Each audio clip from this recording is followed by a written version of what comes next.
Well, folks, welcome to one more edition of Politics and Right. I'm Egberto Willis, your host. Thank you so kindly for being a part of the show. We are going to have a great show for you today as soon as I cue the show, which I didn't, so I need to run my zap to make sure that we get cued. Anyhow, we're going to have a great show for you today, folks. As it turns out, there is a lot of interesting information, but let me start by doing what I do at first. Welcome, Michael Rudnin. Welcome, let's see, who else is here? AVQ, Wilhelmina Perry. Wilhelmina Perry, Deb Denny, welcome aboard. Hi. Wilhelmina Perry says, Manchin is from a red state and district. He has conflicts of interest, but he is what we fought in New York State. Dems who vote with reps. Now he has power, so he can be expected to use it. Something that we've talked a whole lot about. Let's see, Michael Radnin says, global heating pushes tropical regions towards limits of human livability. Rising heat and humidity threaten to plunge much of the world's population into potentially lethal conditions. Study finds, can you imagine a billion climate refugees? Can you imagine what a billion climate refugees will do to their neighbor countries as they either flee from the heat or die in droves? That's our near future. That is, I'm not going to continue reading that, but you guys can read the link that he has in the link. It is unavoidable. We must ban fossil fuels to save our planet. Here's how we do it. Our civilization has banned leaded gasoline and CFC refrigerants after they were determined harmful and innovations came around to replace them. We will do it again with fossil fuels as renewables replace them, and that is absolutely true. You can continue reading that as well. I want to touch on everything that he posted because he got some good stuff here. America's dirty divide, how environmental racism leaves the vulnerable behind. The health effects caused by decades of systemic racism are staggering.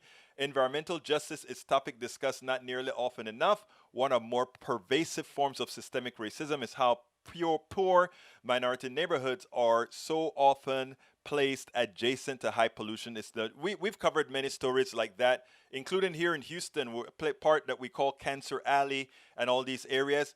Michael Rudnin, insightful with the stuff that you always bring.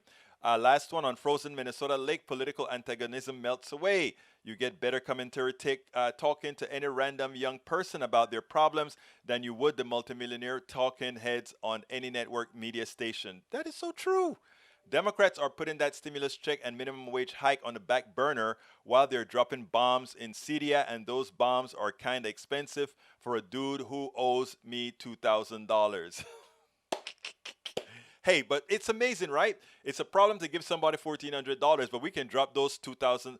I don't know what you're talking about, $2,000. Those bombs cost a hell of a lot more than $2,000. Let's see who else is here. Nanette Bird Smith. Egberto, I'm having a back and forth with a conservative thread referencing the bankruptcy of the U.S. due to the deficit. Any good argument to provide? The United States of America cannot go bankrupt. We have a sovereign currency. Anybody who says the United States of America can go bankrupt does not understand economics. Because we have sovereign currencies and everything that we borrow is in dollars, we cannot go bankrupt. Now we can depreciate our money. Our money can become worthless, but we cannot go bankrupt. And it's likely, and also, since we are a producer country, since we make things, since we have the ability to make things and create things, look, don't let all that scare tactic get to you. We don't have the same problem Germany would have had back after the war or anything like that. Our problems are more, or more, what's the word that I want to use? Administrative, okay? We can spend right now and create all the jobs that we need. We can create all the products that we need. The problem is this. If we do it that way, we would get a cleaner distribution of our income and wealth. And to the powers that be, that's not what they want. So they try to tell you things like, you will go bankrupt. I wish I could, I wish I could find a way to convince people not to buy into the drama. Notice that whenever there's a war, whenever we have to go drop bombs, we never ever consider that we could possibly go bankrupt from having to create all that other stuff. We can create as much stuff for war, but we cannot create as much stuff for people at home. It is the same stuff. Think about it. It's the same stuff. it's just one is used for war that blows stuff up and enrich just a few. While if we did that here at home, it would enrich the many, but it will force also the wealthy to take a smaller cut. I can go into some details about that, but let me just give an example. When we spend a lot of money in Iraq to feed those soldiers, we bring in a lot of people from the Middle East and from India and all of that to feed them, to do the work to feed them. We buy cheap food. But if we're doing things here, the dynamics, the financials look a bit different. So don't buy into it. America cannot go bankrupt because we have our own money and all our borrowing is done with our own money. Now, if we were having to pay back somebody in pounds and lira, well, lira is not there anymore, in pounds and euros and all of that, but America doesn't borrow in that. We borrow, we work in dollars. And who create dollars? We do. So it's a lie. America is a special country. MMT indicates our economy has about $500 billion of slack in our economy. Yeah, it was about $800 billion a few years ago. I didn't know it dropped to $500 billion, but think about what we can do there. But thanks for finding that out. Let's see. U.S. can run deficit much bigger than 1 trillion, Kelton says. I love Kelton. I tried to get her on the show, but I didn't get a response to the invitation that I gave. I'm going to try again because she gives a very good interview as far as Money MMT is concerned. Anyhow, folks, welcome aboard Politics Done Right. What is our program going to be about today? We got a great program. Check this out. Let's see what we're going to talk about. Here's what we're going to talk about, and that's a page. Progressives take Democratic Party in Nevada. Natalia Cornelio from grassroots lawyer to the bench. From grassroots lawyer to the bench. I love this young lady.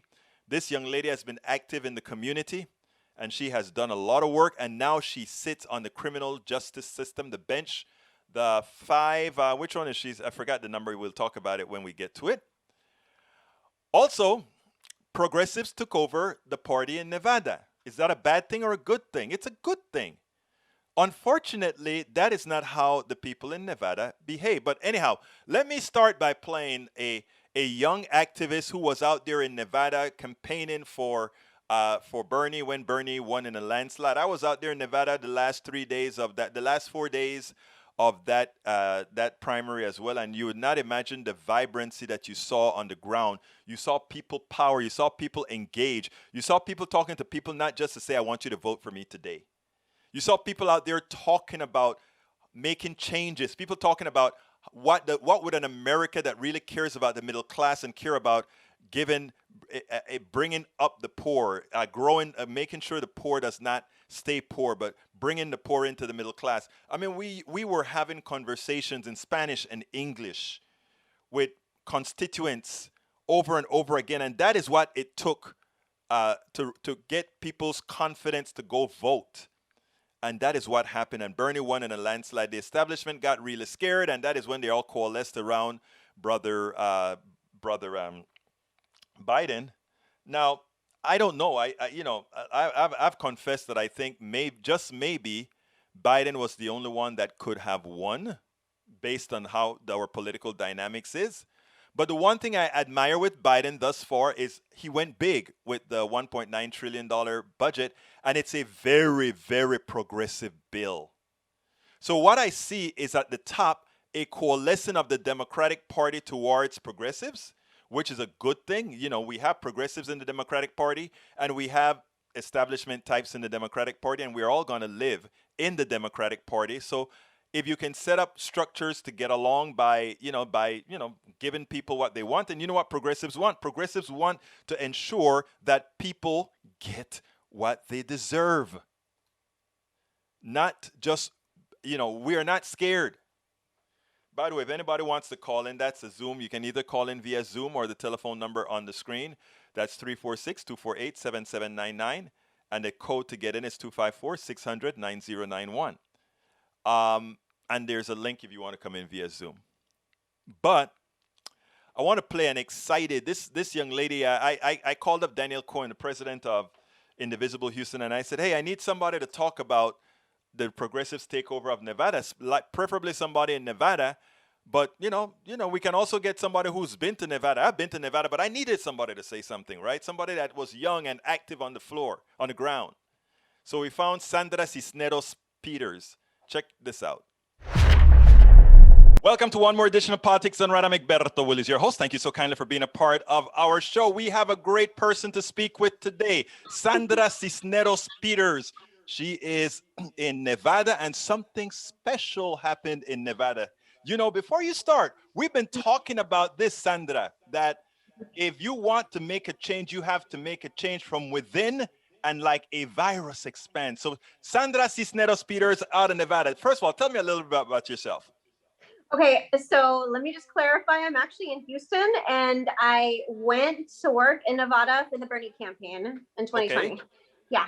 corrected. Yeah. So tell me what happened in Nevada.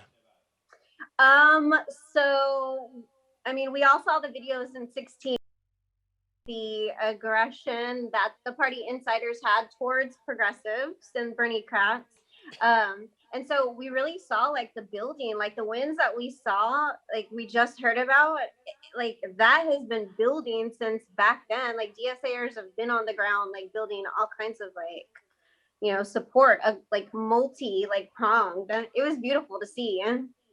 Now, so I think what happened in Nevada was that we had a takeover of the entire state party system by progressives. Is that correct? Uh-huh. Yeah, they won there was 5 or 6 elections and You're they won right. all of them. They swept it. And now they're in full control of the party. Yep. It's beautiful, right? Like this is Yeah, what we're working towards. I mean, for a long time, we've been saying that, I mean, people have been wondering whether they should work, whether progressives should work within the Democratic Party, outside of the Democratic Party. But since there is a structure already there, Mhm. it seems like just like, let's say, the Tea Party worked hard to get their influence within the Republican Party, progressives needed to do the same thing to pass people-centric policies, don't you think? No, I agree. I mean, I understand people's like hesitation to work within a party that we know is really antagonistic towards us. But it's there and it's not going away. So why don't we put ourselves in those positions, right? Like that's just the way I see it.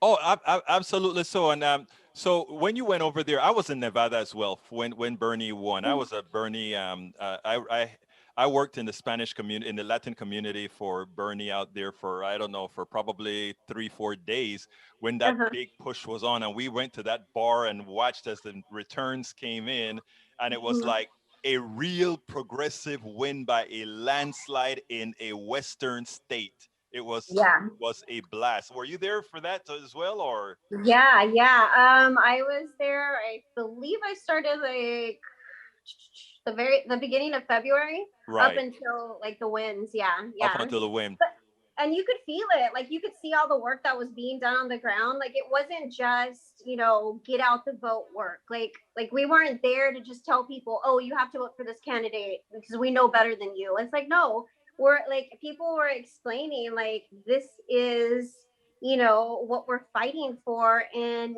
you should join us. And you felt it. Like I saw like DSAers on the ground were like hitting the strip and like they were labor organizing. So it was amazing. And I think that is something for actually the party in general to learn, because if you take a look at the 81 million people who voted for Biden in this election, you don't get 81 million people when Hillary only got 67 or so. You don't get that huge increase if you didn't have all these people on the ground really saying, hey, we're going to make things happen for you this time. So please come out and vote.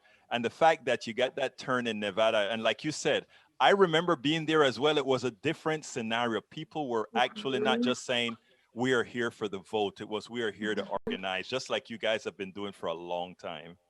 Yeah, I mean, I think that's where the power is built. Like we are so powerful when we get together because we're all going through like some of the same types of struggles. So it's just about, getting together and like pushing back.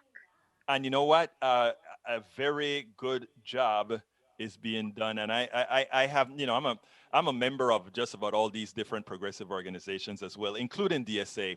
And I must say that what I saw here, even here in Houston, I saw DSA all over every neighborhood, whether it be Latino neighborhood, whether it, like I said, they were in the barrios, they were in the ghettos, they were in the Appalachian parts of Houston as well. So you know what I'm talking about. I mean, so it was great seeing performance, and I think Nevada should give every part of every party a pause, because that is what we call people power, not establishment power, but people power. Give me your final thoughts. That was just really good news. Waking up to read that, I wasn't surprised because we know like all the work that they've been doing. So it's not a surprise that they're seeing these ones, but it was still it makes your heart like grow bigger. Well, let me tell you, folks, we're speaking to Sandra Cisneros Peters, a progressive activist here in Houston who played a big part of the Bernie Sanders win in Nevada. And I needed to speak to somebody who was in Nevada when this all started. And now the progressives are in charge of the party in Nevada. Thank you so kindly for having been on Politics Done Right. Thank you. Bye. Hey, I appreciate it, man. I needed somebody to. Anyway, that was Sandra Cisneros. I mean, she was fun talking to even after the program. Anyway, folks. So what else do we have to talk about beforehand? I want to show a piece by Jake Tapper and Radetz, because I am still sort of upset with how Manchin is dealing in currently. Now, we have to stay with Manchin. We don't have a choice. You know, for those people who want to just dump on Manchin, I say be careful. But it just irks me. Check this out, and then we'll take it on the other side. CNN's Jake Tapper and ABC's Martha Raddatz asked Joe Manchin the appropriate questions.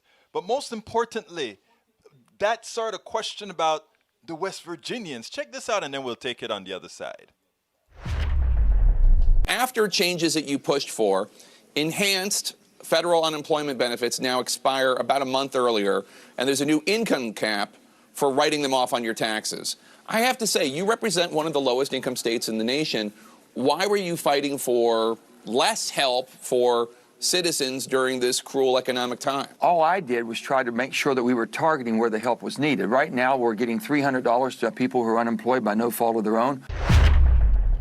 I am targeting it. So what I did, I've targeted it by reducing it from $400 a month to $300 a month to the senator of a whole state that is doing horrendously badly with the amount of money their people make. They are a poor state. Why not try to get more money into your state from this $1.9 trillion budget? Who is he fighting for?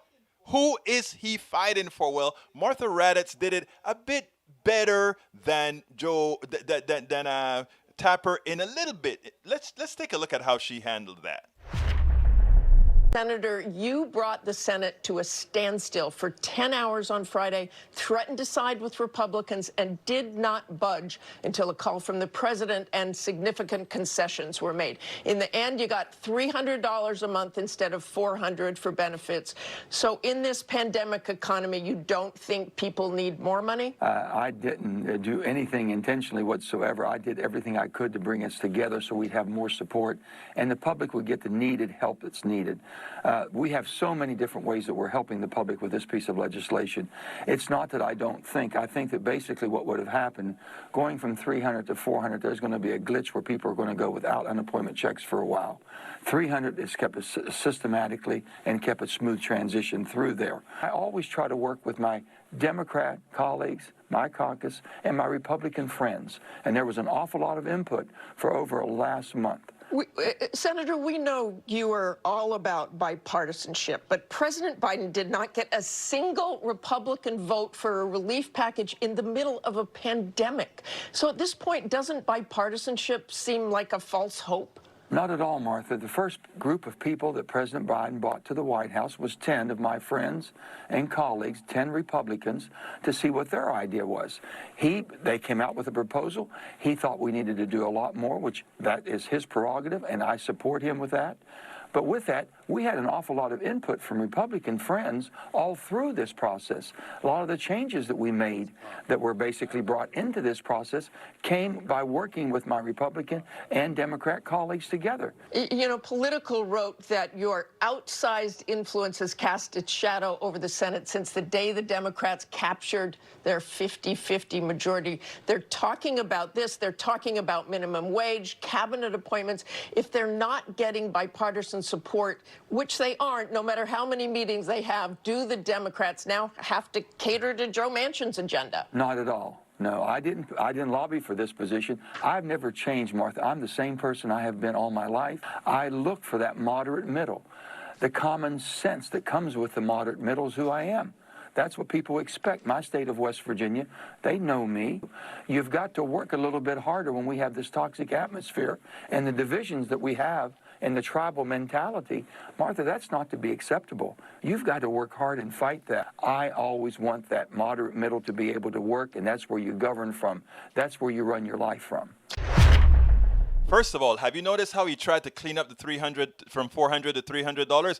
I'm giving you less money over several weeks just so that the system will work fine. The system is kind of calibrated for $300 now, and if we put it up to $400, you may go a few weeks when they make this adjustment. That's bull. They can do that. I am a software guy. I write software. They can do that with one parameter change. But the next thing is that how naive can this guy be? He's not naive. He knows what he's doing.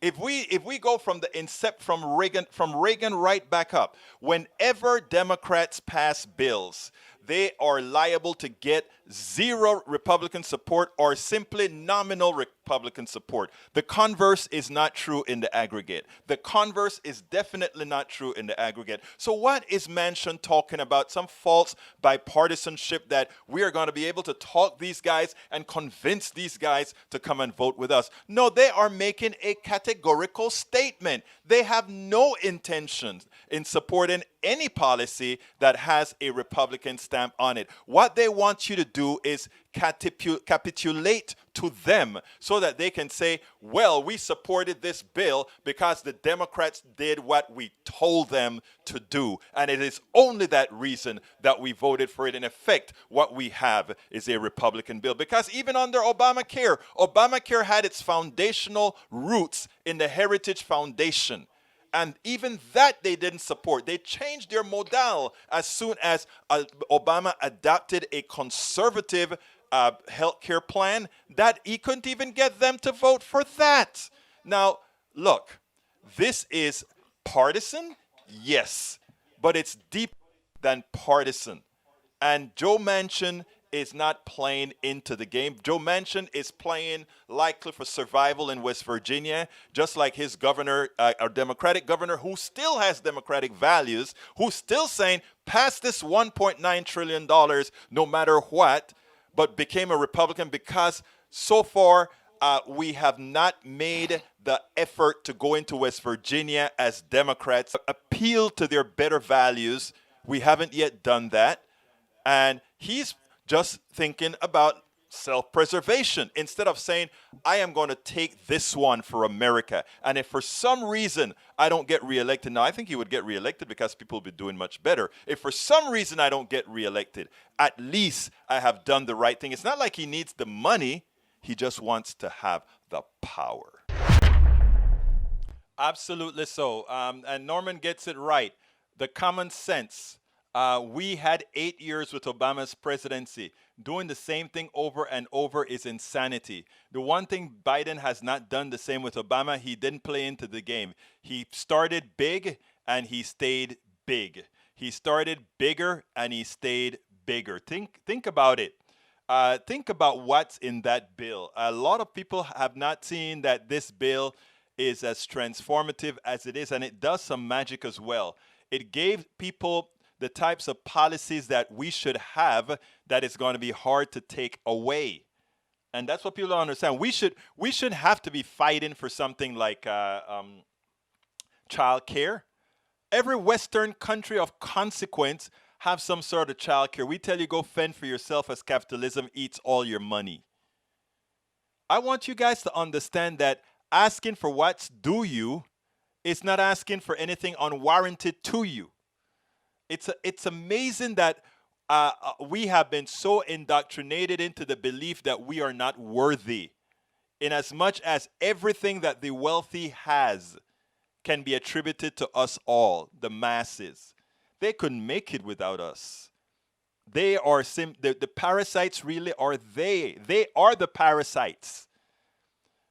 Bill Gates, nice guy. I love Bill Gates. He's simply following the system. But Bill Gates, Jeff Bezos, and them all, they are all parasites by definition.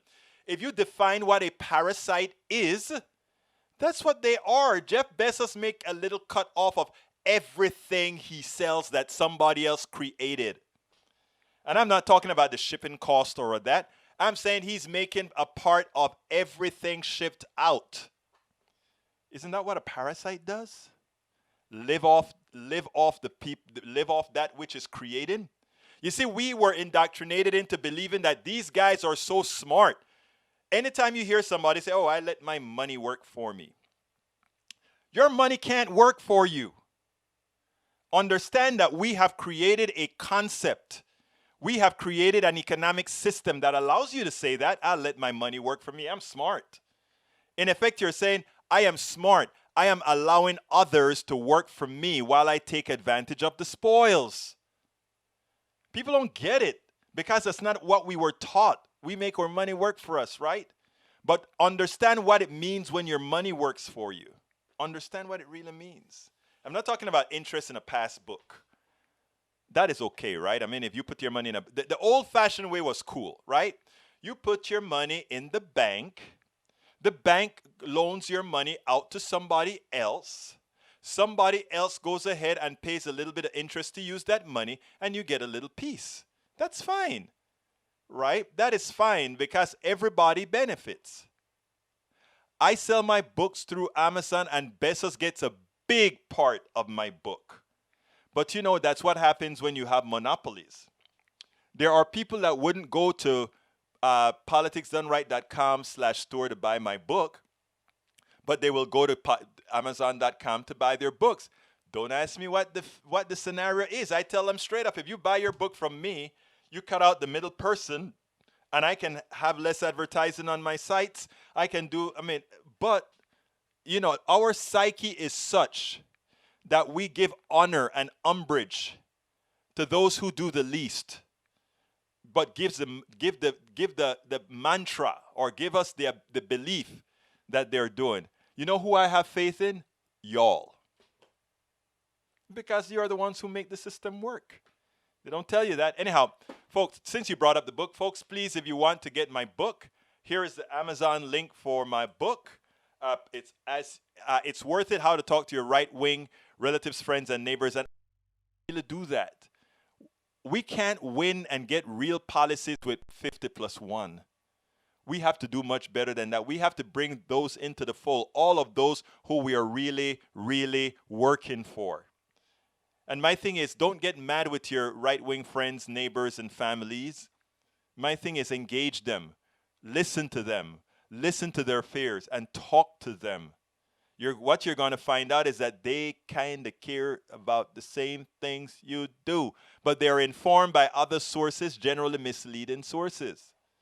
And if you can earn their trust many times, not all the times, but many times, you can succeed. If you want to cut out the middleman, I'm going to try it here again. I'm going to try to get folks to my store. If you want to cut out the middleman, go to politicsdoneright.com/store. And you can get the book directly from me. I'll sign it. I'll also include a bumper sticker and all that good stuff in there when I ship it to you directly, plus my signature. Much more than you're going to get from just getting it on Amazon. If you're on YouTube, please go ahead and click the join button if you see that to become a part of our YouTube posse, as indicated by our good person who's always a part of our posse, which is Bridge MCP. Bridge MCP designed our cup for us, and 2 people so far decided that, yeah, I can send you a picture, Egberto. And so there is that if you go to politicsdoneright.com/YouTube, you can become a member of our posse. So please do that if you are able to do so, please. We ask you so kindly.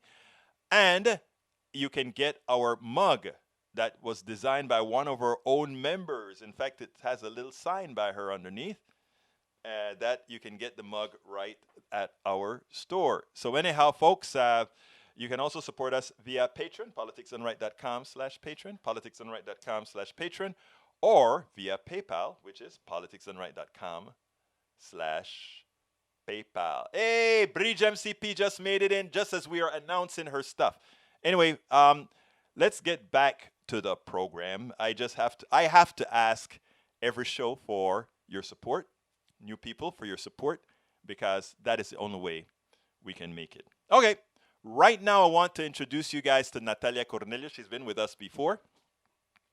She's a grassroots lawyer who's helped a lot of people. She stayed in her neighborhood and she became a judge. She was elected judge here in Texas. I love this young lady.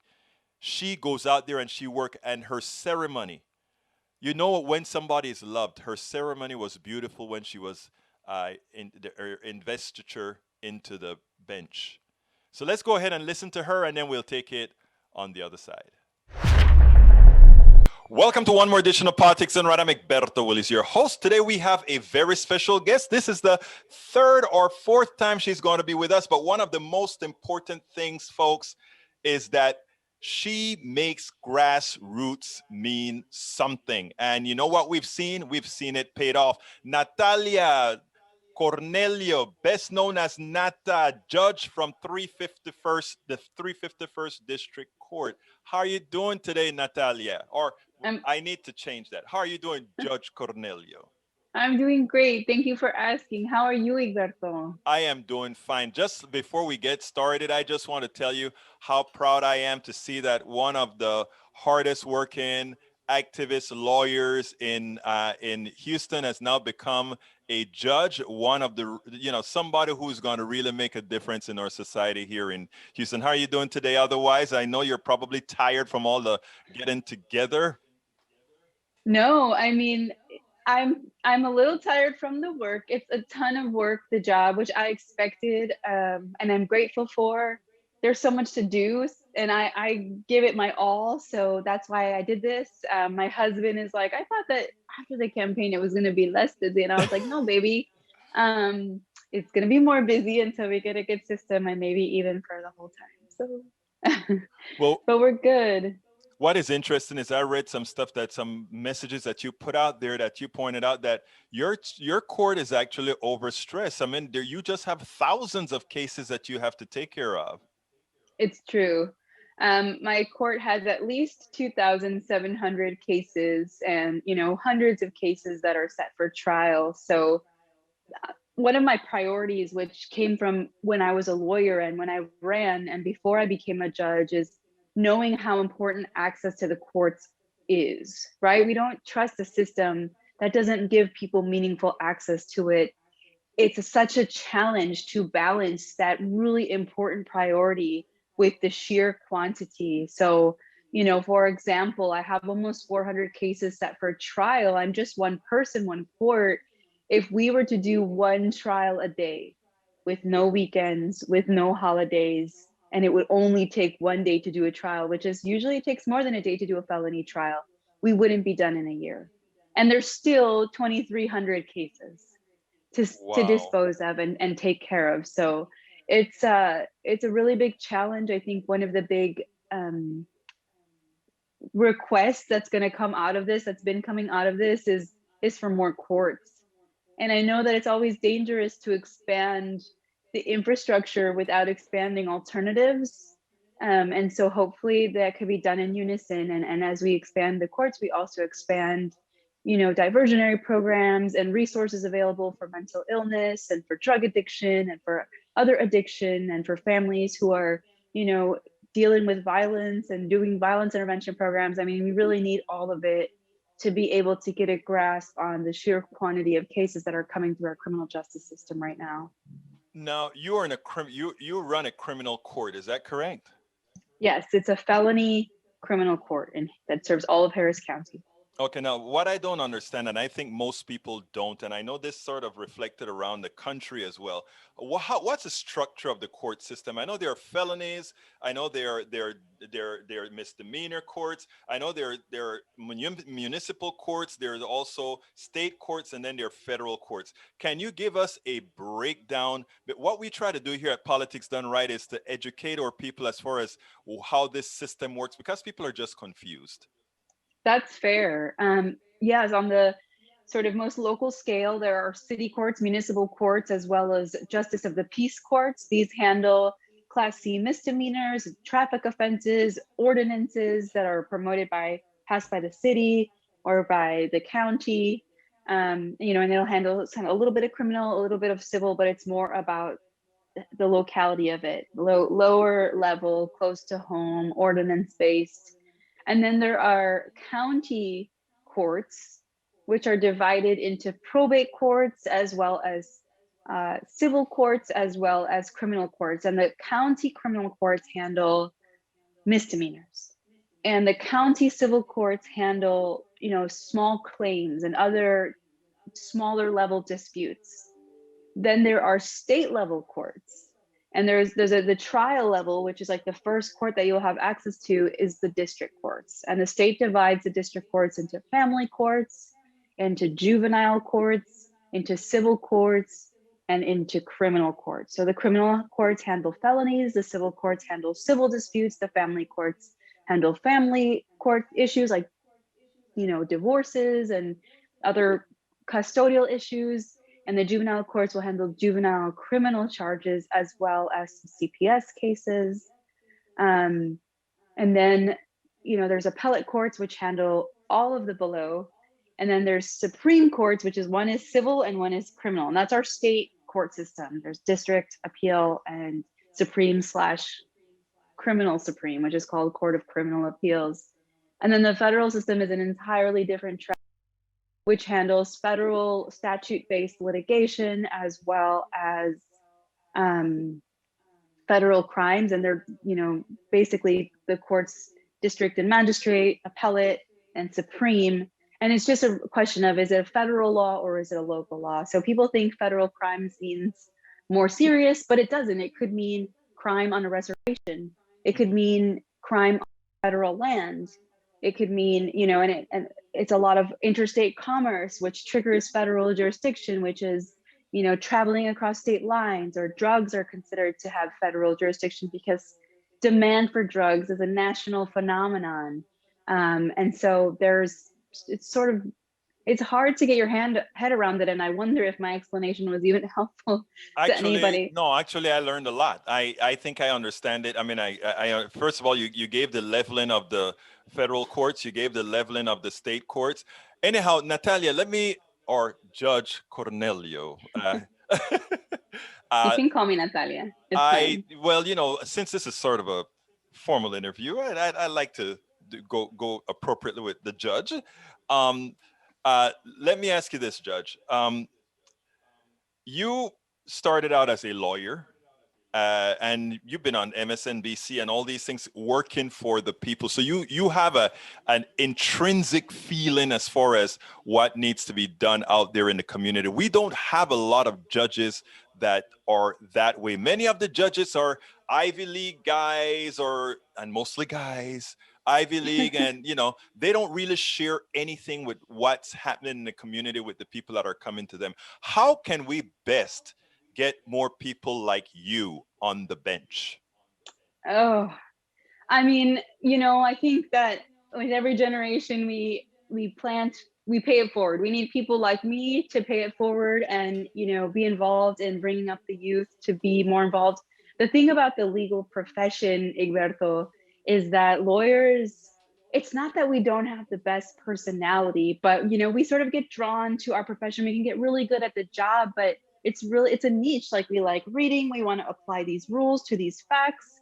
And it's a very different skill from interacting with people.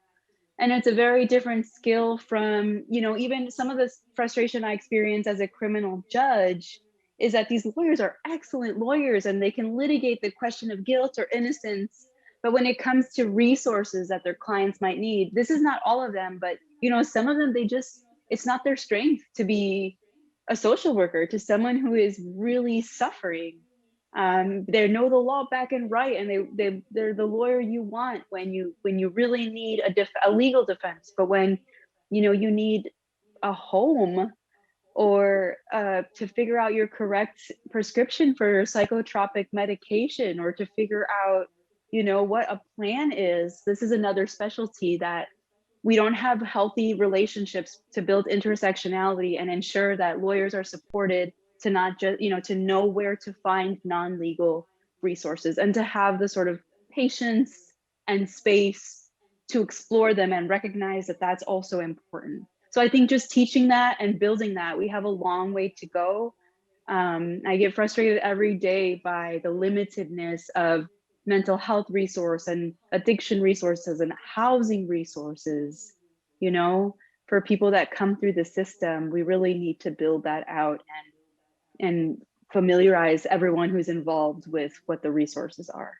Well, as a judge of the 351st, as somebody, I mean, who acted on this from the side of being a lawyer, now from the side of being a judge, and also I still remain that once an activist, always an activist.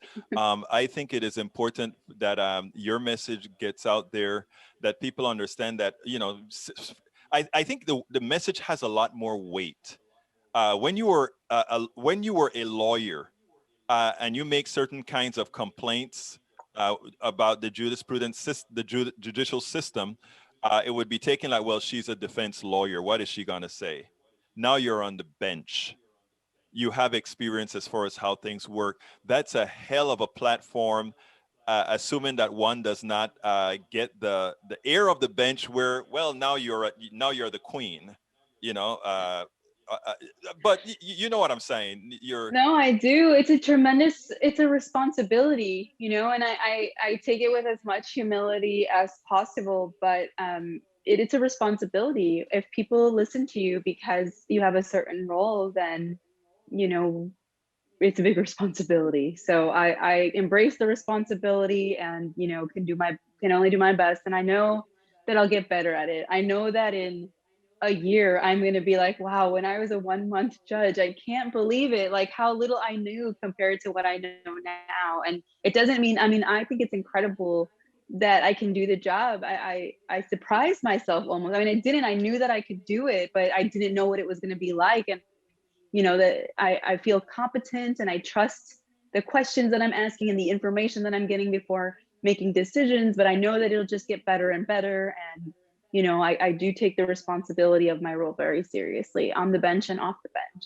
Well, I don't think any of us who know you had any doubt.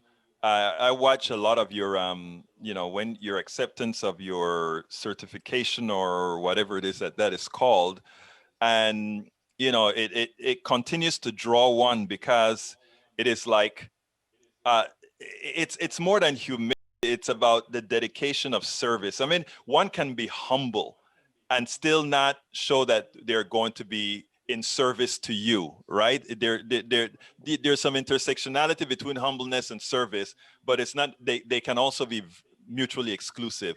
And I watched, I started to watch your thing, and then I watched all of the support that you got from the community, with all the people that are there to, you're, come on, judge is important. Don't get me wrong, but it's not like the sexiest political position. You know what I mean? That's true. And when I saw the support that you've gotten from the community, people like, now I'll use the term, Nata is doing it. Nata is doing it. It was like, wow, that's the kind of judge I would love to see throughout not only Harris County, not only Texas, but throughout the country, because it seemed to me like a lot of the problems that we have, both socioeconomically and criminal, judicial, whatever, we would be able to get over that if we had people with that kind of a mantra on them. Your thoughts? Well, and thank you for saying that. That's really sweet. I'm so grateful for your support, and that you even watched the investiture ceremony. But I think it's the point that we've been talking about since we met, which is that representation matters. And my community part of the reason that I did my investiture ceremony the way that I did is because almost everyone I know, except for my fellow judges and lawyers, have never been to an investiture. And frankly, I hadn't gone to one for until like a year before my election, when my colleague got elected, Genesis Draper, who swore me in, you know. And that was my second one. My other one was like 1 month before, where my other colleague had gotten elected. And my mom, I asked her to speak, and she's like, I had to look up investiture. I didn't know what it was, and I realized it's a big deal. And so part of it is, you know, this is important because my people know that we don't have judges or anything that's sexier. We don't have city council people. They never answer our calls. You know, we don't have state reps in our community. We don't have that kind of access. And so I think it's just really special for people to know somebody who's gotten recognition and is able to do work and represent in the process. So I'm doing my best. Yeah, you're doing great. Now, how many people work in your office? I mean, in other words, how many people do you have with all that work that you have? How are you structured? So I have a staff. I personally have a staff of 2 people, which is my court reporter and my coordinator, who coordinates my schedule and the docket and appoints lawyers to people. I mean, she has so much to do, and bless her, because so then we have, let me get finished. We have 2 bailiffs in the courtroom. We have clerks, 2 clerks in the courtroom that help make sure that the information is recorded. And we have a probation officer in the room. When during the freeze, you know, pretty much everybody lost power. But I was worried about people who were being newly arrested and having access to court, and, you know, cases that needed attention. And so I was trying to do my best to make sure that we could be available for emergencies. And then once I had power, you know, that we can get some folks in the jail to come see me and get some lawyers there and have hearings and basically do court. But my coordinator, to help me do this, she lost power and she had nowhere to go with her 4 children. She was in her car, using her car's hotspot to make this. And so, you know, I want to shout out to her and the staff. You know, sheriff's office got this like backup courtroom that had Zoom so that defendants who were in jail could come to court. I mean, really, I put the intention out there and asked for it, but people worked really hard to make it possible. So it's a very small staff, but they know what I care about. And they've been really patient with me and gracious to the community to try to make it happen. How many judges did that? I think everybody did their best. And I know, you know, Judge Martinez, my other Latina who got elected with me, you know, she had court every day. She didn't lose power. And so she made sure that every day she saw anybody who was a new arrest, who was in jail. Did she did it from home at Zoom as well, or? She did. So the Zoom, you know, because of the pandemic, we actually had some infrastructure to be able to respond. And I think that's the cargo, you know, we need to take everything, all the blessings with all the sort of tragedy, and use what we have built in order to be able to respond to emergencies to make it better the next time. And it was hard because people didn't have power, but to the extent that we could make adjustments, you know, people were able to have access to the courts even in that week during the freeze where the judges wanted it, because people were willing to step up. Wow, that is great. That is great to know. Now, Natalia, as far as what you want to see going forward, in other words, you got to the la meta, okay? So now what do you want to do? What stamp do you want to make on the 351st? Ooh. You know, well, first I want it to be smooth, right? I want anybody that comes in there to be like, that court everything was smooth, but also everybody was very respectful, was very nice. And I felt heard. Like, even if I didn't get what I wanted, I felt heard, and that was fair. And that makes me have confidence in the system. So, you know, we're tweaking it in our processes and our procedures and our access to make sure that folks can have that experience. It's not as easy with a 2,700 case docket to make it smooth for everyone. There's lots of moving pieces, but that's absolutely a goal, and to be a model in that regard, and to set standards of respect and decency and effectiveness and representation on both sides, to make sure people have confidence in the system. And then just to be a court that's accessible to the public. You know, we've been live streaming when COVID required our in-person to shut down. We don't let people into the building on the same scale that we used to. And so we live stream court so anybody can watch it, because the courts are for the public. Open courts is a fundamental, you know, right and protection. And then once things get a little bit less restrictive, you know, to invite groups in, invite schools in, talk a little bit more about how it's going and what it is, so that folks can learn the questions that you had. This is what our court does, you know, this is how it works. Do you want to be a lawyer? Do you want to be a judge? What, you know, make sure that you serve on the jury when you get summoned, instead of trying to dodge it. This is why it's really important. And be able to promote the civic engagement and the lifting up of youth as a court. You know, Marilyn Burgess is doing some important work right now in trying to get the jury system to be more, to look more like what Houston looks like. So we just have a whole lot of good people running in this thing. But folks, let me tell you, you hear us talk a lot about activism. You hear us talk a lot about work in the fields to bring the right people to the job.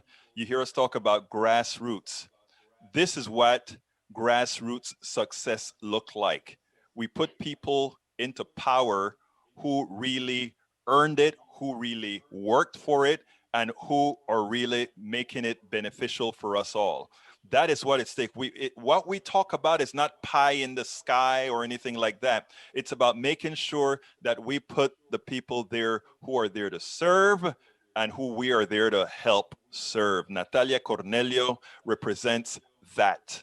She represents that. So, Judge Cornelio, I always ask this as my last question, and that is, what would you have liked me to ask you that I didn't? Ooh. I don't know. What are you reading? Like, It's a green screen. No, I think just, you know, it's a great question. I guess, you know, I welcome your listeners to get involved, to reach out to me. Our website is active. You can contact me through the website, nataliacornelio.com. You can watch our investiture if you've never seen an investiture before. The link is available on the website, but it's nataliacornelio.com/investiture-ceremony. And I would love for the community, you know, to be a part of that ceremony that I'm really proud of having work to do. And I'm trying to read books.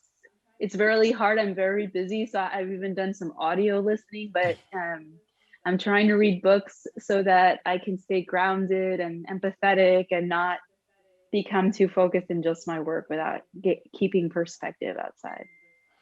Judge Natalia Cornelia, you're doing a great job of it. You know, we are very proud that you lograste la meta. You got to the goal. You did it. So thank you very much for having Given Politics Done Right this interview, and please keep up doing the great work that you've always done, that you're doing, and that we know you're going to continue to do. Thank you for having me on the show. I love being on, and anytime, you know, hopefully we'll have a different story to tell in a year, you know, as far as how it's going and how COVID changed things and how we're surviving with that backlog that we're going to have to start actually doing trials for. So I would love to keep visiting with you. Judge Natalia Cornelio, open door for you any day. Thank you very much. Thank you, Egberto. Let me tell you, that is one of the hardest working lawyers, judges, anything that I can tell you. And I mean, I think we all should be lifting up people like Natalia Cornelio. You know, she's earned that position as a judge. And when I talk about somebody who really loves people, loves her community, she didn't move from her community. She really represents what all of us should want in a judge. Anyhow, thank you guys for being here. Doug, broke dog. What does that mean? Dog, broke dog. I like that. Let's see. Nanette Bird Smith, tax Or text 778 Bridge MCP.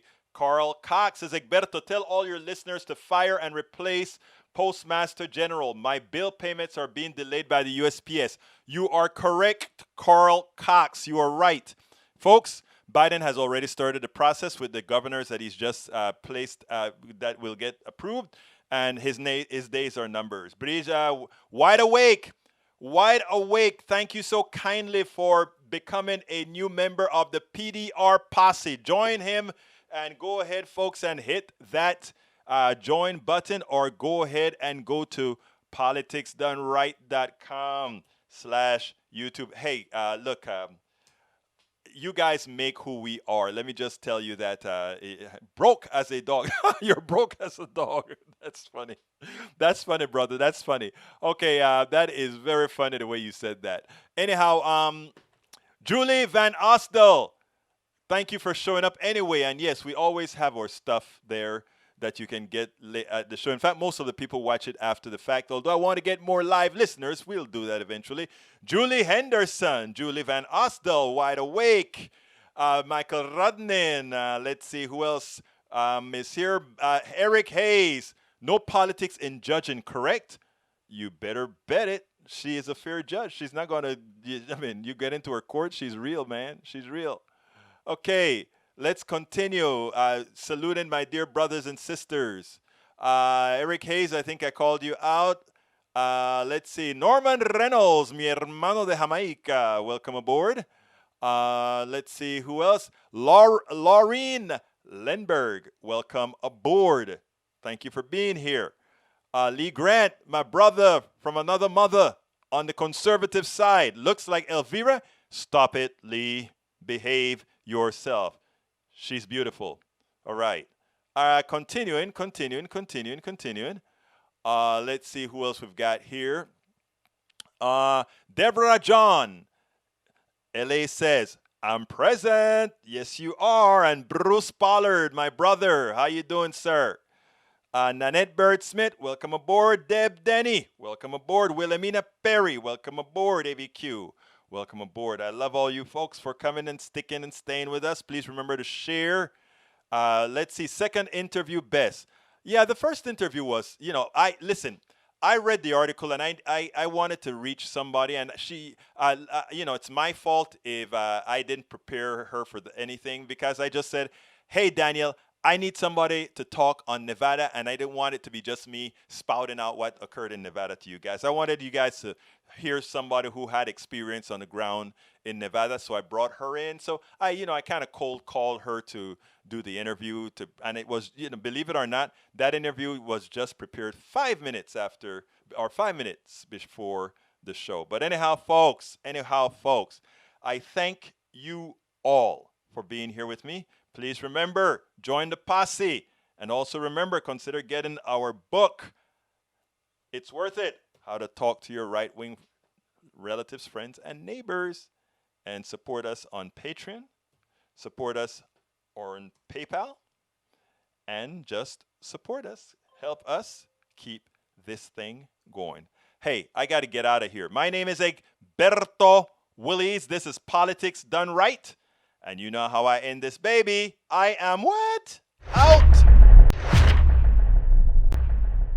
We spend a lot of time deconstructing the news, trying to parse it into a form that everybody can understand. We try to find those little nitpicks where it flies above the fray, etc.